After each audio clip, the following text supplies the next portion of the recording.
गए सच्ची ॻाल्हि कार्यक्रम में पां नेरियो वो क गुलाम के पंहिंजे सेठ क मालिक भेरो कहिड़ी रीते वर्तियो खपे ने कहिड़ी सेवा क कम કર્યા ખપે। કોઈ પણ સચ્ચે દિલ से सेवा कम करे में ईश्वर पवित्र आत्मा जी हाजिरी पामे वे ऊ घणे महत्व जी बाबत है। याद रखो मित्र, कोई पण कम करे में ईश्वर पवित्र आत्मा जी हाजिरी पामे वे ऊ घणे महत्व जी बाबत है। अज मित्र पा नवे करार जे विभाग में अवल एफेसिये के संत पाउल जे पत्र जे 6 अध्याय जी 12वीं कलमનું अज जो अभ्यास शुरू કર્યું था। तो सुनो एफेसिये के पत्र 6 अध्याय ने 12वीं कलम। पा मानवी विरुद्ध लड़ाई કર્યું नथा, पण स्वर्गीय दुनिया में जो बूंदी सत्ता है एतरे अधिकारी अधिपति ने अंधारे जी शक्ति उनसे लड़ाई કર્યું था। जगत में पांजो हरेक सच्चे विश्वासी जो जीवन युद्ध जड़ो है, लड़ाई जड़ो है। युद्ध में जीतेला पाके सौ पहला पंहिंजा हथियार तैयार करणा खपे। बई अगत्य जी गाल उहा है क दुश्मन के ओळखीने इन जे बर जो पारखो करणो खपे। शैतान में कीअं न आहे अहिड़ो मने जी भूल न करियूं। उहो घणे जबरो आहे, इन जो कीअं दम न आहे अहिड़ो मने से चौक्कस पां हारी वेंदासीं। पां करता वधु शक्ति वारो आहे। पां ज आध्यात्मिक हथियार वग़ैरह जा हूंदासीं त उहो सहेलाई से पां खे हराए ॾींदो ने शैतान हिकिलो न आहे। इन बेरा अधिपति अधिकारी अंधारे जे जगत जा सत्ताधारी ने आकाशी स्थान में बूंदाई जा आध्यात्मिक लश्कर पण उन बेरा आहिनि। तंहिं लाइ उन बेरी टक्कर गनेला पाके ईश्वर जे हथियार जी ज़रूर पए थी। तंहिं पोइ उहो जाणे जी ज़रूर पए थी क उहो अदृश्य आहे, उहो घणे शक्ति वारो आहे ने बूंदो आहे। उहो बूंदाई जी आध्यात्मिक लश्कर जो सेनापति आहे। इनमें दया माया जहिड़ो कीअं न आहे।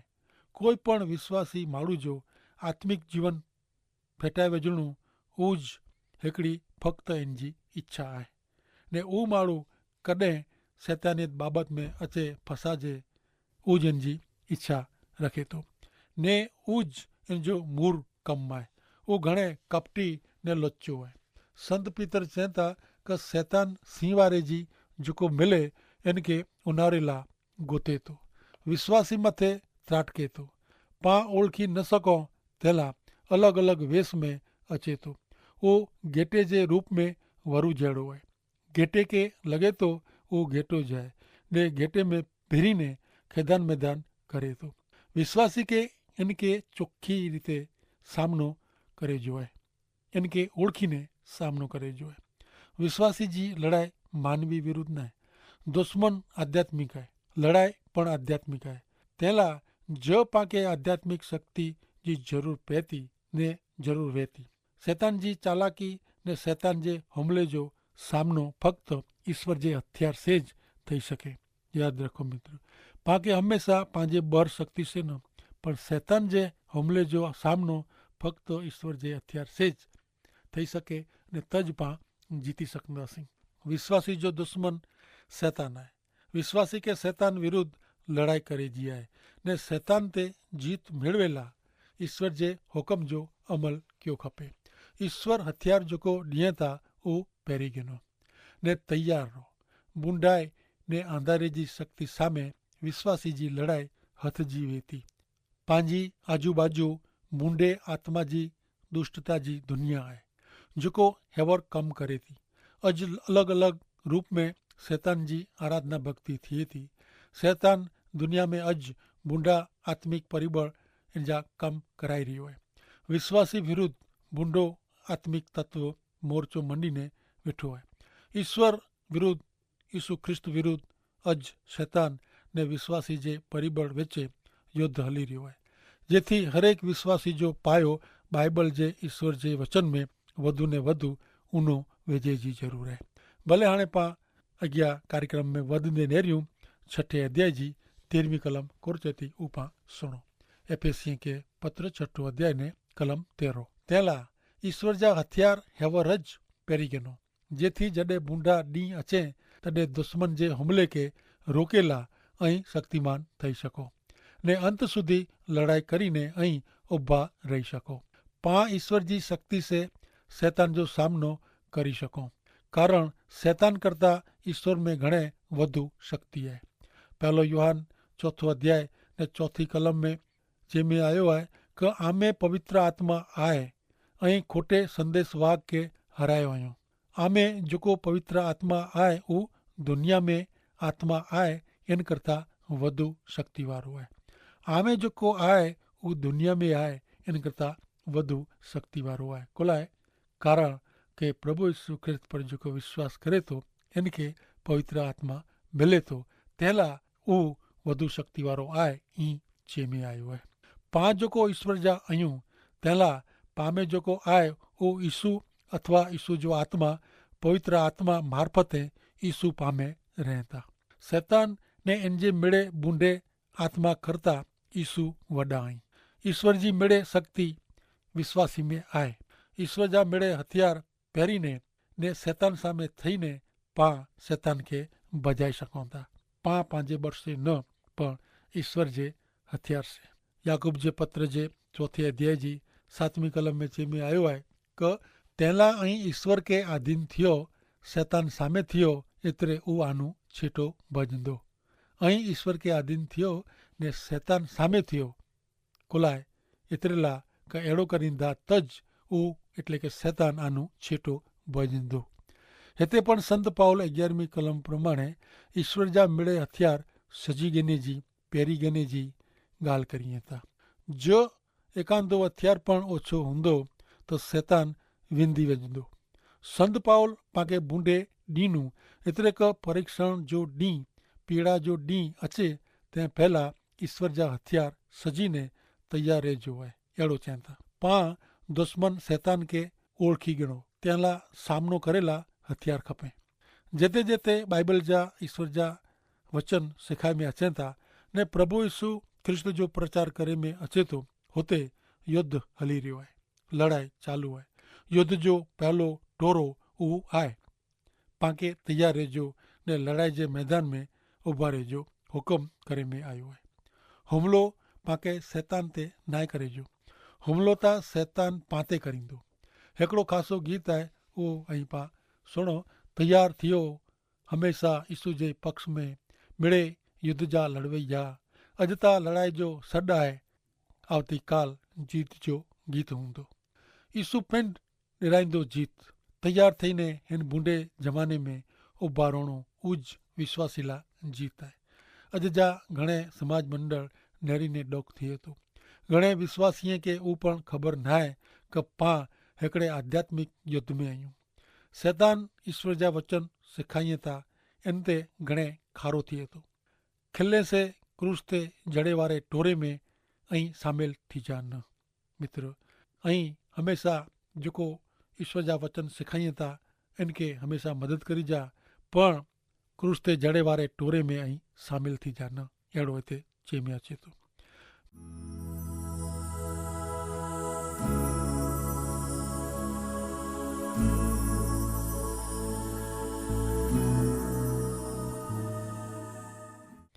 भले हाणे मित्र पां अॻियां नेरियूं 14 ने 15 कलम एफएसी 6 अध्याय 14-15।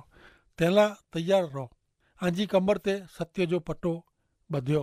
बख्तर तरीके न्यायपणो पहिरियो। आंजे पगे जे जोड़े तरीके शांति जो शुभ संदेश जाहिर करे जी इच्छा ने तैयारी रखो। संत पाउल जे ज़माने में कमर पट्टो ने बख्तर पग जा जोड़ा ढाल टोप ने तलवार ही 6 हथियार रखंदा हुआ। ही पत्र पाउल रोम जी जेल में जा लिखे में ने कदाच इन जो चौकीदार अहिड़ा ज हथियार रखंदो हूंदो। हाणे पां हथियार तपासियूं। सत्य जो कमर पट्टो कमरबंद एतिरे क पट्टो। शैतान कूड़ जो बाप आहे। फक्त सत्य ज कूड़ के हराई सके। शैतान सामे लड़ेला पामे हिकिड़े ॿिए में विश्वास घणे ज़रूरी आहे। न्याय जो बख्तर ख्रिस्त पर विश्वास करे वारे खे ईश्वर न्याय ठहिरायो आहियूं। पांखे ख्रिस्त जो न्यायपणो मिलियो आहे। ख्रिस्त पंहिंजे पाप जी सज़ा पिण ते गिणो आहियूं। तंहिं लाइ पां न्याय ठहिरिया आहियूं। उन ते पां विश्वास रखियो आहे। तंहिं लाइ पां ते पाप रहियो न आहे ने पां न्यायपणे जो बख्तर पहिरी गिनो, नका शैतान पाते अन्याय जो आरोप रखंदो। न्यायपणो वगर ईश्वर वटे नकामा ठहरंदासीं। जो पां वटे न्यायपणो ईश्वर जो न हूंदो त पां ईश्वर वटे नकामा ठहरंदासीं। माटे ईश्वर जो जेको न्यायपणो आहे इन प्रमाणे पांखे जीवियो खपे, रहियो खपे, ॿिए साथे वर्तियो खपे। शैतान आरोप रखे में पक्को आहे। न्यायपणे जो बख्तर पहिरी गिनो। जोड़ो टियों हथियार आहे पांखे शांति जी सुवार्ता तैयारी जहिड़ा जोड़ा पहिरी गिने जाई। पां ख्रिस्त जी सुवार्ता ॿिए सुधी पुॼाइला तैयार रहो। जोड़ा पांखे ठोकर खेंदे बचाइनि था। ही हिकिड़ो हुकुम आहे, तैयार थियो, उभारो। पांखे फक्त उभारे जी स्थिति में ज न रहिजो, पण पांखे पिंड के बचाए ला केतिराक हथियार रखे जाई। पांखे शैतान जी चालाकी से छितराइजो न आहे, पण शैतान जे हुमले ते सामे तैयार रहिजो आहे। शैतान जे हुमले सामे पांखे तैयार रहिजो आहे। सत्य के पट्टे तरीके सज्जड़ फीटो फीट बरोबर मजबूत ॿधी गिनो। मिड़े बाबत के मजबूत रीते ॿधी रखंदल सत्य आहे, पण सत्य कोरो आहे। सत्य ईश्वर जा बाइबल जा पवित्र वचन आहिनि।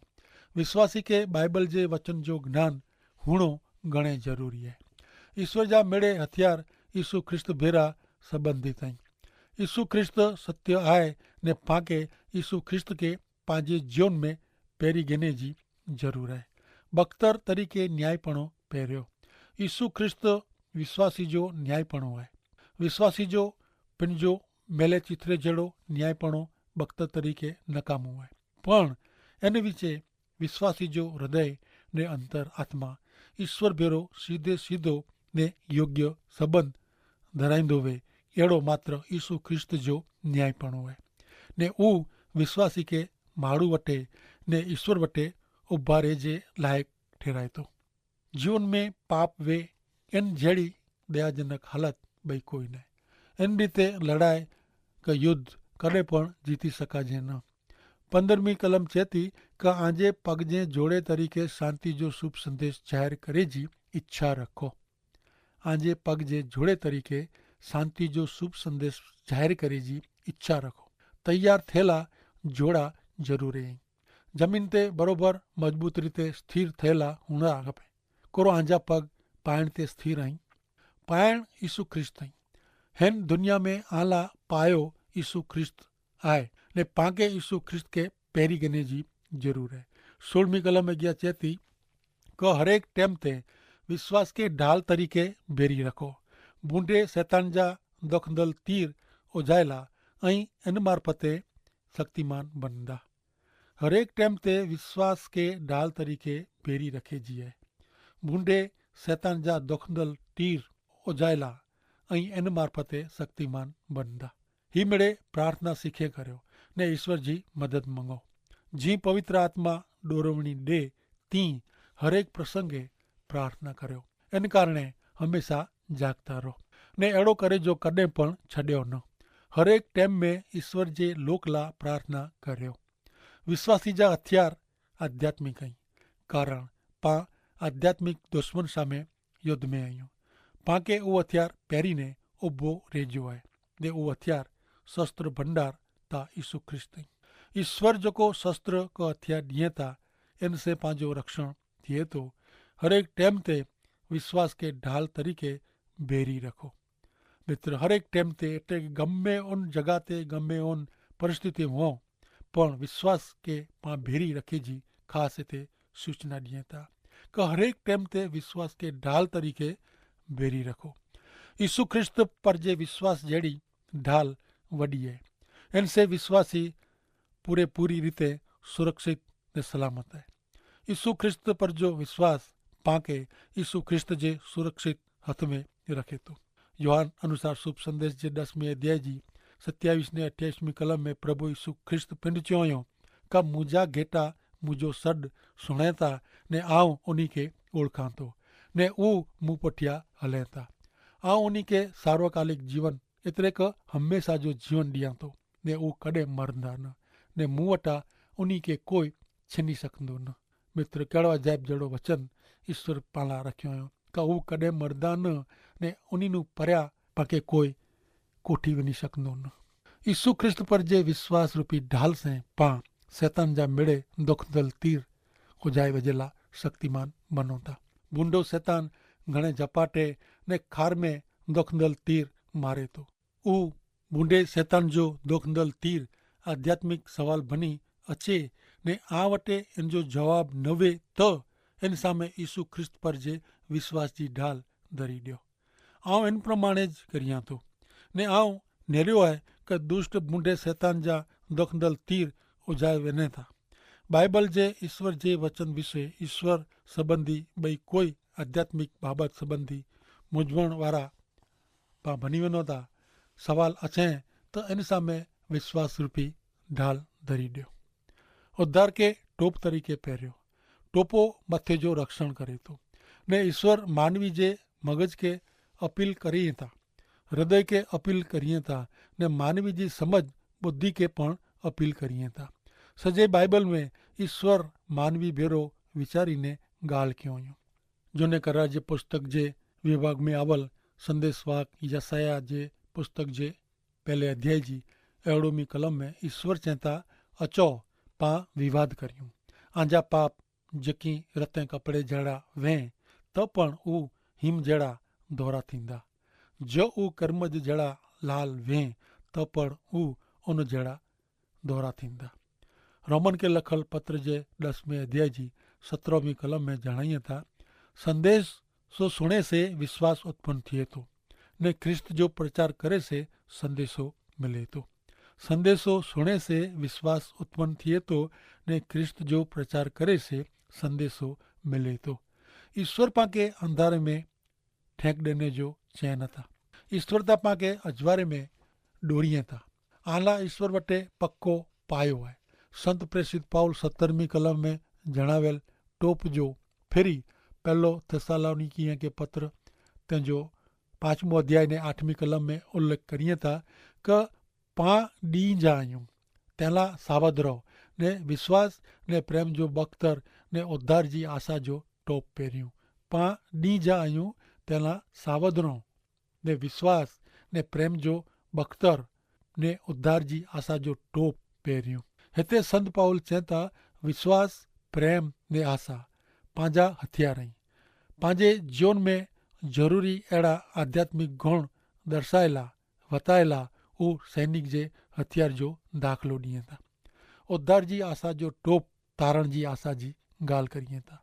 पाके तारण ता मिली ज वियो आहे पण ॿई रीते नेरियूं तो संपूर्ण तारण ता ख्रिस्त पाछा अचींदा तॾहिं ज पाके मिलंदो। संपूर्ण स्वर्गीय वारसो तॾहिं मिलंदो। हिन संपूर्ण स्वर्गीय वारसे जी पा आशा रखूं था ने पंहिंजी आशा ॿिए लोक जहिड़ी न आहे। जी ख्रिस्त मरण में जा पाछा उथिया वाह ती पा पण उथीबो ने उनी भेरा अनंत काल सुधी रहंदासीं। मित्र करो ऐं ईश्वर भेला रेला मंगो था। ईश्वर भेरा रे से पाके समझो क हेवनू तैयारी करे जी है कि पंहिंजो विश्वास केतिरो आहे। हर एक परिस्थिति में पा करो विश्वास रूपी ढाल के अॻियां धरियूं था। ॿई बाबत हू क ईश्वर जा वचन जेको पाके ईश्वर ॾिनो हुयो इन खे यादि करीने गोखीने पंहिंजे हृदय में संग्रही रखिया आहिनि। जो पा ईश्वर जा वचन संग्रही रखिया हूंदासीं त पा गमे उन ठाणे उन वचन मार्फते पा ईश्वर के सामे दावो करी सघूं था हे प्रभु तू केतिरो महान नहीं तुंहिंजा वचन ई चवनि था तॾहिं तू ज़रूरु मुंहिंजी पर कृपा करीने ने सचाई इन प्रमाणे ईश्वर करिए था। ईश्वर जे वचन जो आधार गिनीने पंहिंजे जीवन में पां जॾहिं ईश्वर के पुकारियूं था तॾहिं पाके हमेशा सफलता मिले थी। पर ज़रूरु आहे पाके ईश्वर जो न्यायपणो ने सत्यता पंहिंजे जीवन में हुअणी खपे। पाके हमेशा ईश्वर जे न्यायपणे जे धोरणे ज हमेशा वीचारे जो आहे। दुनिया जी बाबत विषय न क दुनिया जी दृष्टि आहे इन विषय न पण ईश्वर के कोरो गमे थो इन रीते जॾहिं पां दुनिया में जीवूं था तॾहिं हमेशा ईश्वर पां भेरा रहीने पाके सफल कयूं था। एतिरो ज न पण अनंत काल सुधी पाके रेजो आहे उन जी व्यवस्था पण ईश्वर पिता करिए था ने पाके स्थान मिलंदो उहा आशा पाके पण मिले थी। प्रेम आशा ने विश्वास ई पंहिंजा हथियार आहिनि। पंहिंजे जीवन में ज़रूरी अहिड़ा आध्यात्मिक गुण दर्शायला ने सैनिक जे हथियार जो दाख़िलो उहो पाण इन प्रमाण ॾियनि था कि जेको ईश्वर जो विश्वासी आहे उहो सैनिक आहे ने इन वटि ही 3 हथियार हुअणा ज खपे, प्रेम, विश्वास ने आशा। उहो ऐं पण रखो ने ईश्वर जो आशीर्वाद प्राप्त करियो। आमीन।